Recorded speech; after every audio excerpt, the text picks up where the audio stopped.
j'adore le full squat.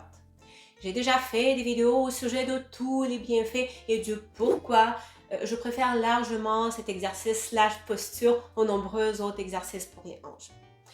Même avec une posture qui comporte autant de bienfaits, il y a quand même des précautions à prendre pour prévenir le développement de l'arthrose très grave au niveau de la hanche ou d'autres douleurs handicapantes. En effet, pour certaines personnes, cette posture peut être contre-indiquée.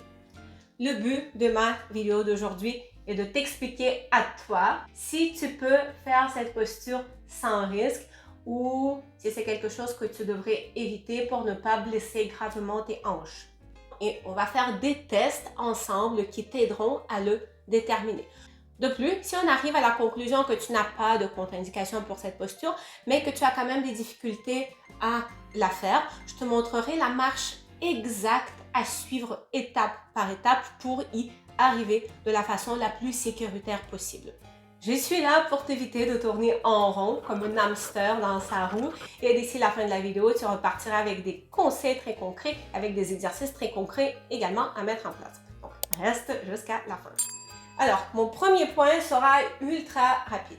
Si tu arrives à faire le full squat slash malasana en yoga sans aucune difficulté en posant tes talons au sol, sans aucune compensation, sans avoir les pieds qui tombent vers l'intérieur, sans douleur, sans inconfort, que tu te sens bien dans cette posture confortable, que tu sens que tu pourrais rester là pendant des heures, ça veut dire à 99,99999% que cette posture est sécuritaire pour toi. Donc, continue comme ça. Par contre, si vous n'arrivez pas à garder vos talons au sol, si vous avez des sensations d'inconfort au niveau des chevilles, au niveau des genoux, au niveau des hanches, au niveau du bas du dos, ça vaut définitivement la peine de se poser la question, est-ce qu'il faut insister davantage ou pas? Le risque principal que peut comporter cette posture pour certaines personnes, ça reste définitivement au niveau de la hanche avant tout. Je vous explique. Ce qui est vraiment important à comprendre sur l'articulation de la hanche, c'est qu'aucune hanche, ou en tout cas quasi aucune hanche sur Terre ne ressemble vraiment à ça. Ce que vous voyez généralement sur les planches anatomiques ou encore sur Oscar, c'est une sorte de moyenne de toutes les hanches prises sur la planète Terre et on arrive à quelque chose de parfait qui n'existe pas dans la nature, comme les licornes.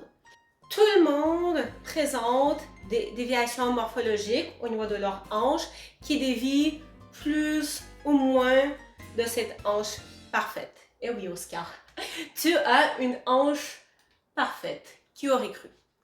Certaines de ces déviations rendront le squat complet très difficile ou impossible à faire pour certaines personnes au risque de créer des lésions graves au niveau de l'articulation de la hanche. Je vous montre certaines de ces déviations-là. En présence de la hanche cam, on a la tête du fémur qui perd sa forme sphérique. Il y a une sorte de débordement qui se fait ici. Et ça, c'est quelque chose qui risque de limiter quasi tous les mouvements de la hanche. En d'autres mots, ça va bloquer, ça va empêcher d'aller plus loin et on ne pourra pas étirer l'os dans l'os. Ainsi, si en essayant de faire le full squat, vous avez vraiment cette sensation de pincement, d'accrochage, de douleur aiguë vraiment très localisée au niveau de la hanche, dites-vous que ceci pourrait en être la cause. Par ailleurs, un autre type de morphologie qui va créer à peu près les mêmes symptômes, c'est ce que vous voyez à l'image. Vous voyez, j'ai une espèce de prolongement du cotyle qui fait en sorte que la tête du fémur est beaucoup trop couverte. Et ça également, c'est quelque chose qui va limiter plusieurs mouvements de l'articulation de la hanche. Ces deux morphologies vont souvent être liées également à ce qu'on appelle le syndrome de l'accrochage. Donc, vous risquez de ressentir des inconforts, des bruits, des accrochages au niveau de la hanche durant d'autres mouvements également. Et là, je vais vous montrer un test qui est souvent utilisé si on est en présence du syndrome de l'accrochage, pouvant être relié à une de ces morphologies-là. Pour faire le test, vous avez besoin de vous coucher sur le dos. On va dire qu'on va tester la jambe gauche. Vous allez plier la hanche, le genou est fléchi. Gardez votre cheville en dorsiflexion. À partir de là, je pousse le genou légèrement vers l'intérieur et je fais une rotation interne de la hanche de cette façon-là. Si durant ce mouvement, je ressens un pincement ou un inconfort au niveau de ma hanche ou un bruit, un craquement que ça m'arrive de ressentir aussi dans d'autres situations de la vie ou par exemple quand j'essaie de faire le full squat. Ça augmente les chances que je puisse souffrir du syndrome de l'accrochage et que je puisse avoir ce type de déformation-là au niveau de la tête de mon fémur. Donc, ce test ne donne pas une réponse juste dans 100% des cas, mais ça reste un moyen intéressant et accessible de pouvoir vérifier seul, dans le confort de notre domicile, si on pourrait souffrir de cette problématique-là. Ensuite, le seul moyen de vraiment pouvoir confirmer à 100% que vous avez un de ces deux types de morphologie-là, c'est vraiment de faire une radiographie. D'autres types de morphologie de la hanche peuvent également limiter la mobilité de la hanche. Par exemple, quand on a le codicile qui est beaucoup trop profond ou encore ce qu'on appelle la hanche valgus ou la hanche varus, la hanche en antéversion ou la hanche en rétroversion. Bien évidemment, même s'il n'y a pas de problème majeur au niveau de l'articulation de la hanche, on a des raideurs musculaires qui peuvent également limiter notre capacité à faire cette posture selon les règles de l'art. Dans ce cas, normalement, si le problème est purement musculaire, en temps normal, le full squat ne serait pas contre-indiqué.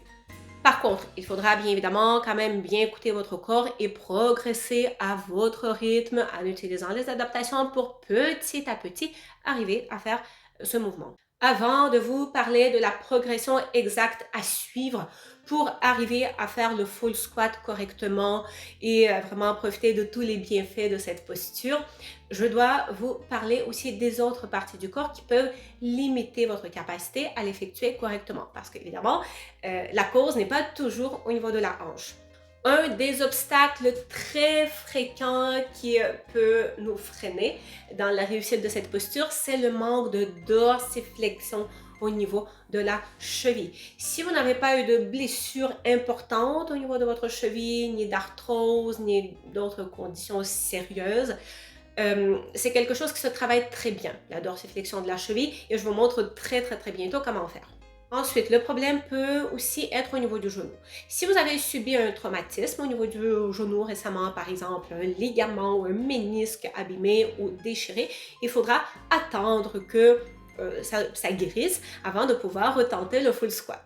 En même temps, si vous souffrez par exemple de l'arthrose avancée au niveau de votre genou qui limite grandement la flexion du genou, vaut mieux ne pas faire de full squat du tout et de se tourner vers d'autres exercices et vers d'autres types de squats qui nous font descendre un petit peu moins bas. Maintenant, si en vous basant sur ce que je viens de vous dire, vous ne croyez pas avoir de contre-indications importantes à faire le full squat, vaut toujours mieux quand même vérifier avec le médecin. Parenthèse. Alors, je vous montre la progression exacte à suivre. Je vais d'abord vous montrer quelques exercices préparatoires qui vont viser les parties du corps spécifiques que je vous ai mentionnées. Et ensuite, on va travailler tout ça avec le full squat concrètement. D'abord, on va commencer par mobiliser vos chevilles en dorsiflexion. L'exercice le plus efficace pour le faire, c'est un étirement excentrique qui va se faire sur une marche ou sur une brique de yoga. Vous pouvez également porter des chaussures pour faire cet exercice ou pas. On va placer le devant du pied, les orteils, à peu près le tiers du pied sur la brique ou sur la marche. Vous pouvez vous tenir à quelque chose pour cet exercice. Et là, notre but ici, c'est de descendre. Et là, au moment, quand je sens que j'ai descendu le plus bas que je peux, je pousse pour remonter complètement sur la pointe des pieds. On est ici sur un étirement excentrique. Je remonte, je descends de façon contrôlée. On fait ça 10 fois. Quand vous montez et descendez, assurez-vous que vos chevilles, vos pieds restent parallèles, qu'il n'y a pas quelque chose dans ce style-là qui se passe. Ensuite, pour progresser, on peut faire aussi pareil sur un seul pied. Et après, une fois que vous avez fait les 10 fois, vous pouvez enchaîner avec un étirement passif de cette façon-là pendant une trentaine de secondes de chaque côté. Maintenant, on va un peu plus se concentrer sur les hanches. Voici le premier exercice, le contracte-relâche dans la posture du papillon.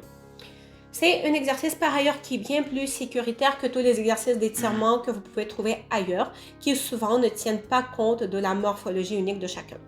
Dans cet exercice, on va s'asseoir dans la position du papillon, les pieds joints. Au besoin, asseyez-vous sur une petite couverture pour plus de confort et pour arriver à garder le dos droit. La distance entre vos pieds et votre bassin peut être très variable.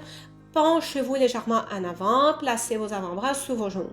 Inspirez et sur l'expiration, poussez les genoux vers le bas contre vos avant-bras qui résistent à ce mouvement. Comptez jusqu'à 10, relâchez et refaites cette poussée pendant 10 secondes encore. Cet exercice permet d'enlever quelques raideurs excessives des muscles des hanches sans aucun danger pour vos articulations. Même à l'inverse, ça va renforcer vos articulations. Le deuxième exercice pour les hanches, c'est la fente active qui vous permettra de renforcer les fléchisseurs de la hanche qui sont nécessaires pour une bonne exécution de la posture Malasana. Placez-vous dans la position que je vous montre dans la vidéo. Au lieu d'aller dans une fente passive, que vous avez déjà sûrement vu beaucoup dans d'autres vidéos, on va faire une fente active. Donc, vous allez décoller un genou et idéalement, avec la pratique, on veut que vous arriviez à tenir cette position sans garder d'appui sur vos mains. Mais ça peut prendre du temps, c'est normal. Enfin, quand vous êtes rendu à faire le squat et que vous savez que vous avez des difficultés à adopter la position avec les talons collés au sol, prenez des briques de yoga ou encore des livres ou une couverture que vous allez plier de cette façon-là. Donc, on place les briques ou l'autre adaptation. Placez vos pieds parallèles. Par contre, la distance entre les pieds peut varier d'une personne à l'autre. Vos orteils doivent être grands, ouverts et bien appuyés au sol. Et à partir de là, je descends lentement pour me placer ici dans le full squat adapté avec les briques de yoga. Attention, c'est important également de mettre plus de poids dans les talons. Et je vais tenir cette position. Si jamais vous trouvez que c'est trop facile, on adapte. On diminue la hauteur de l'adaptation que vous placez sous vos genoux. Par exemple, ça peut être une couverture. Ouais. Peut-être, si c'est trop bas, on trouve encore une autre astuce. Ouais. Et progressivement, un jour, vous arriverez peut-être de poser vos talons complètement au sol. Attention, si vous constatez que votre pied fait ça ici, si c'est ça qui se passe, ça veut dire que vous essayez d'aller un petit peu trop vite. Il faut revenir en arrière dans la progression. On doit vraiment bien voir les arches internes de vos pieds. Et voilà, profitez de tous ces bienfaits énormes du full squat sur votre santé tout en respectant votre corps. N'oubliez pas de rester à l'écoute de votre corps et d'adapter les exercices en fonction de vos sensations. Merci d'avoir regardé et à bientôt avec plus de conseils sur le bien-être et la santé. Likez, abonnez-vous, partagez. On se dit à très bientôt.